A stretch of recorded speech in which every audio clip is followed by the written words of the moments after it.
mental health care a priority. And so we have in our province, in a wealthy province like Ontario, not even a proper capacity to deal with mental health issues. And from the meager resources that are available, I can tell you that it is virtually non-existent for young people. It is a group that has been completely ignored. And it is a system that is not proactive. It's not about mental well-being. They wait until you reach a crisis point to be able to give you whatever limited resource that might be there. And even then, you may get put into a wait list, months on end.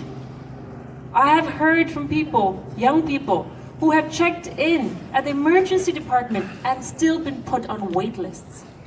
That's the state of our mental health care system right now in Ontario. And let me tell you, from what I have seen and what I have experienced and have listened, we have a government that not only does not make mental health care a priority, but instead attacks everything else that supports good mental health, that supports mental well-being, from housing to student debt to any other social program that might provide some support. It's all being taken away, it's being cut. And so we're left with nothing, no support. And so the only support I see right now is really yourselves, ourselves. Which is why I'm very happy to see that we have a good turnout here. Because right now, the government doesn't have our back. We have to have each other's back. And so what I ask of you is two things. One, we have to continue to organize. We have to demand action from our elected representatives, from our government people who are so-called representing us. And we have to continue to organize so that we don't just leave today's rally and come back next time when there is another crisis or another person that has lost their lives. We need to make sure that we are taking the action to prevent that we are there for each other, not just during the rallies, but in between as well. So I ask that you take these two actions so that we can continue to make the change that we want to see. Thank you. So my name is Chris Glover. I'm the Member of Provincial Parliament for Spadina-Fort York, and I'm the New Democratic Party critic for colleges and universities. I am so proud to serve on a caucus with Bhutila Karpoche. Can you please give her another round of applause? And you know, this is actually the first time I've met her baby. And it really brings to point, you know, what we're working for over in the legislature there, what you guys are fighting for. It's yourselves, it's the next generation. We need to create a more progressive Ontario. This afternoon, I've heard people talk about toxic competition on the campus.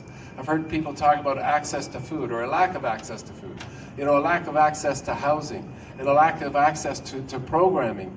And I think about the actions that the government is taking right now, you know, and I agree with you, and I think it's wonderful that you're out here. Absolutely, the university must do more to support mental wellness on this campus. But what the government is doing is absolutely toxic. The $600 million cut to OSAP is increasing the stress on students. Last year I did a study at OISE, and it found that 46% of Ontario University students scored above the cutoff for anxiety and depression. That compares with 28% in Quebec. In England, when they tripled tuition fees from £3,000 to £9,000, the suicide rate among students doubled. You know, it's cost and access to education is an incredible stress on students. University is a stressful time anyways. You know, with the studies, with the changes in your lives, it is a stressful time, and yet our governments for the last 30 years have made it more and more unaffordable and created this toxic competition that you're experiencing on this campus, you know, in getting access to programs. And we absolutely must reverse this. You know, we've got to make access to all those things, to mental health supports, to food, to housing while you're a student, to programs. The access to programs should be based on marks, not based on cost, not based on whether your parents can afford them or whether you're willing to take on the debt to pay for them. So I'm so happy that you're here today. I'm so proud to be here to support you as a member of the New Democratic Caucus over in the legislature. We are working with you, we're fighting with you. We will try to get some of the cuts reversed from this government, and then in 3 years when we form government, and I hope we do form government in 3 years, we will provide mental health supports that Bhutila's been championing, and we will make college and university more affordable and more accessible. Thank you.